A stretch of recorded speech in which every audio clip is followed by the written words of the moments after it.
Hi friends, మా అత్తమ్మ walking చేస్తుంది.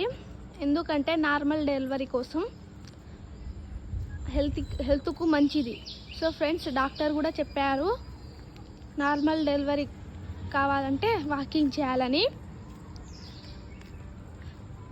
అట్లా చేస్తే ఎంతో మంచిది హెల్త్ కూడా. ఇప్పుడే 10-15 రౌండ్లు వాకింగ్ చేసింది. డెలివరీ కోసం ఎంతో కష్టపడుతుంది మా అత్తమ్మ. మీరు సపోర్ట్ చేయాలి. ఇంకా రోజు పొద్దుగాల, సాయంత్రం, మధ్యాహ్నం రోజు కష్టపడుతూనే ఉంటుంది, వాకింగ్ చేస్తూనే ఉంటుంది. రోజు ఒక 10-15 రౌండ్లు తిరుగుతుంది. మీరు సపోర్ట్ చేస్తే ఇది జరుగుతుందని అనుకుంటున్నాను. So friends, bye. హెల్త్కి కూడా మంచిది. సపోర్ట్ చేయండి, సబ్స్క్రైబ్ చేయండి, లైక్ చేయండి.